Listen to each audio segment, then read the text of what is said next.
जैसे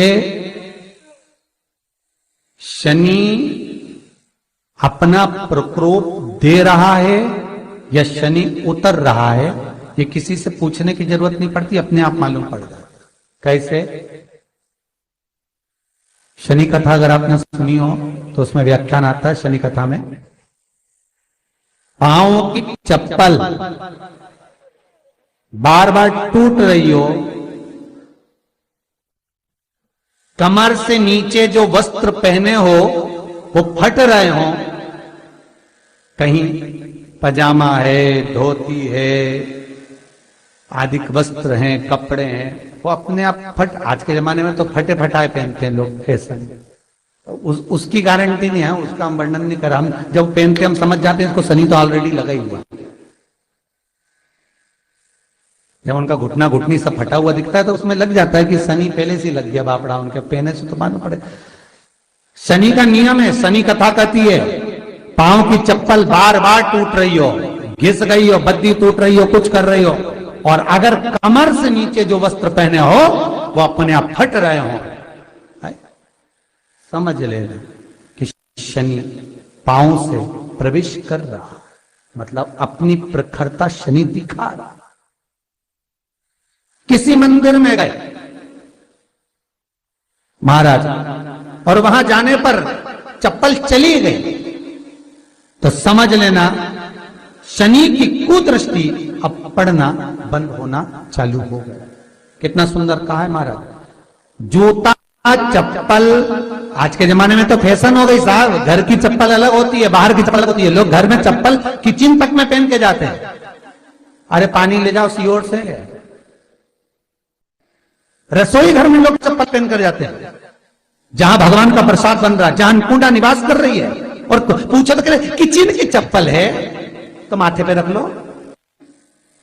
तुम अपनी मां को जरूर देखना है एक बार, वो बूढ़ी मां कितनी बार किचन में चप्पल पहन कर गई, मुझे जरूर फोन कर कर बताना। बूढ़ी मां रसोई घर में आज भी बिना चप्पल के जाती है, और बहुओं की कहीं एड़ी नहीं फट जाए, ठंड नहीं बैठ जाए, इसलिए ये रसोई घर तक में चप्पल पहनकर जाती है। सूर्य नारायण की कथा पढ़ना, शनि महाराज की कथा पढ़ना, और गरुड़ पुराण की कथा पढ़ना, जिन जिन कथाओं का हम व्याख्यान कर रहे हैं उसको पढ़ना जरूर हो। क्या लिखा है? घर के अंदर जब चप्पल जाती है, रोग, बीमारी, कष्ट, तकलीफ चालू हो जाती है। तुमने चप्पल क्यों पहनी? ठंड नहीं बैठ जाए, रोग नहीं बैठ जाए। घर के अंदर उतना बढ़ गया, एक कालीन बिछा दो, एक दरी बिछा दो, मोटा आसन बिछा दो, जिस पर तुम चल लो। जरूरी है कि कई कई लोगों को हमने ये भी देखा कि कालीन पर भी चप्पल पहन के चलते, और ब्राह्मणों को भोजन परोस रहे, गुरुजन को भोजन परोस रहा है, ठाकुर जी की थाली बना रहा है, ठाकुर जी का थाल लगा रहा है, तो भी चप्पल है पांव में। तेरा क्या होगा रे कालिया, क्या होगा? विचार तो करो।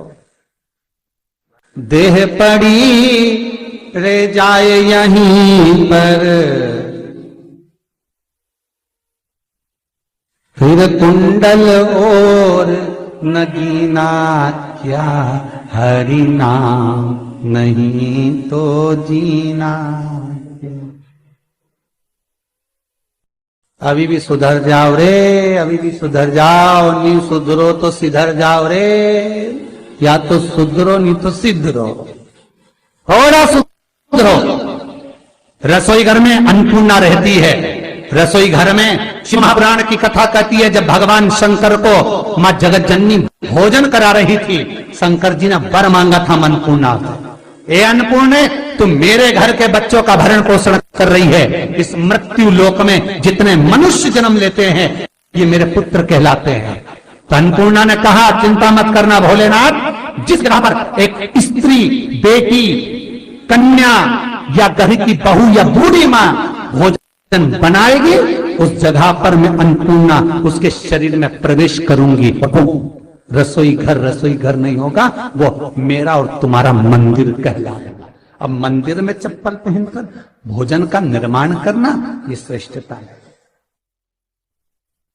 एक आसन पटक लो आप रसोई घर के अंदर, जिस आसन पे खड़े होकर आप भोजन बना लो, मोटा सा आसन रख लो, चप्पल की जरूरत ही नहीं।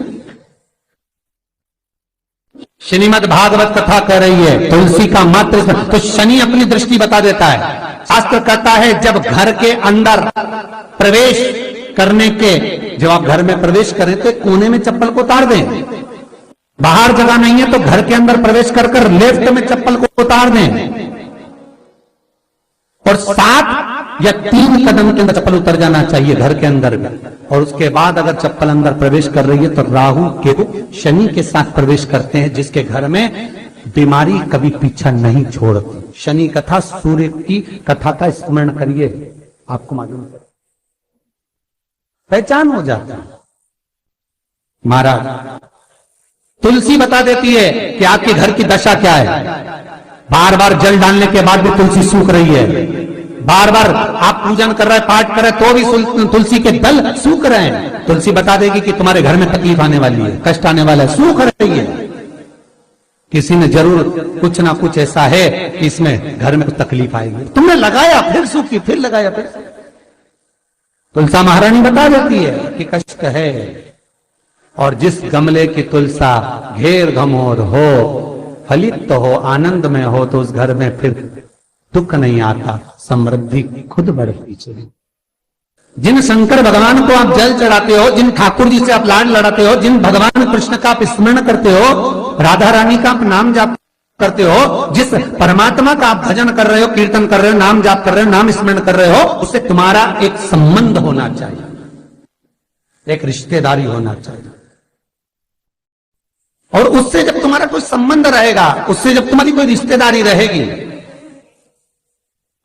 तो उस रिश्तेदारी में जैसे ही आपके प्राण छूटे, और छूटते से ही आप जब गए, तो जाते ही आप कहोगे कि कृष्ण से मेरा ये संबंध है, वो मेरा पुत्र, वो मेरा भाई, वो मेरा बेटा, वो मेरा सगा, वो मेरा रिश्तेदार, वो मेरा कुटुंबी, वो मेरा पुत्र। जब कहोगे तो तुरंत प्रवेश हो जाए। महाराज भगवान से संबंध होना चाहिए। कई लोग भगवान को सवेरे से रिझाने बैठते हैं तो भगवान को बनी बनाई बात कहते हैं, ये पाठ कर लो, ये पाठ कर लो, ये पाठ कर लो, ये स्तुति कर लो, सारा बना बनाया। तुमने अपने